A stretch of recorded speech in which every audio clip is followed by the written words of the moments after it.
2003 October 31 13 வயசான Bethany Hamilton அப்படிங்கிற ஒரு பெண் மற்ற அவங்களுடைய ஃப்ரெண்ட்ஸோட சேர்ந்து ஹவாய் தீவில் இருக்கக்கூடிய கடல்ல சர்ஃபிங் போறாங்க.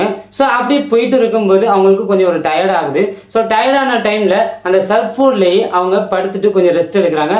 ஸோ அப்படி ரெஸ்ட் எடுத்துட்டு இருந்த டைம்ல தன்னுடைய லெஃப்ட் ஆர்மை வச்சு அந்த கடல் தண்ணியில கொஞ்சம் விளையாண்டுட்டே இருக்காங்க. ஸோ அப்படி விளையாண்டுட்டு இருக்கும்போது ஒரு டைகர் ஷார்க் வந்து அவங்களுடைய கையை துண்டா கடிச்சிட்டு போயிருது.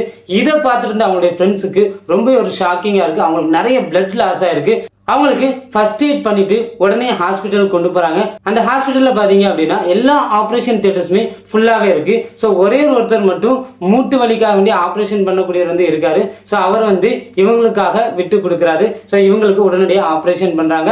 அப்ப அவங்களுக்காக ஆப்ரேஷன் பண்ணவர் யாருன்னு கேட்டீங்க அப்படின்னா அவங்களுடைய ஃபாதர் தான். அவருக்குமே ஒரு மிகப்பெரிய ஒரு அதிர்ச்சியா இருக்கு. என்னுடைய மகளுக்கா இப்படி நடந்துச்சு அப்படின்ட்டு ரொம்பவே வந்து அதிர்ச்சி ஆயிராரு. அந்த அதிர்ச்சியிலேயே அவங்களுடைய மகளுக்கு இவர் வந்து என்ன பண்றாரு அப்படின்னா ஆப்ரேஷன் பண்றாரு. ஸோ ஆபரேஷன் பண்ணி ஒரு மாசத்திலேயே பெத்தனி ஹாமில்டன் தன்னுடைய கையை இழந்தது ஒரு மிகப்பெரிய இழப்பா கருதாம அவங்க மறுபடியும் சர்ஃபிங் விளையாட்டுல வந்து கான்சென்ட்ரேட் பண்றாங்க. ஸோ மற்றவங்க டிமோட்டிவேட் பண்ண ஆரம்பிக்கிறாங்க. உனக்கு கை இல்லையே, ஒரு கை இல்லையே, எப்படி உன்னால பேலன்ஸ் பண்ண முடியும், எப்படி உன்னால சர்ஃபிங்ல வந்து சர்வைவ் ஆக முடியும், எப்படி அதுல வந்து வின் பண்ண முடியும் அப்படின்ட்டு அவங்க வந்து டிமோட்டிவேட் பண்றாங்க. இந்த டிமோட்டிவேஷன்லாம் அவங்க வந்து தகர்த்து எரிஞ்சிட்டு அவங்க தன்னை தானே செல்ஃப் மோட்டிவேட் பண்ணிட்டு அந்த சர்ஃபிங்ல விளையாட ஆரம்பிக்கிறாங்க. ஸோ விளையாட ஆரம்பிச்சு கொஞ்ச நாள்லயே நிறைய காம்படிஷன்ல வந்து பார்ட்டிசிபேட் பண்ணி அதுல வின் பண்ணி சக்சஸும் ஆயிருக்காங்க இந்த பெத்தனி ஹாமில்டன். தேங்க்யூ.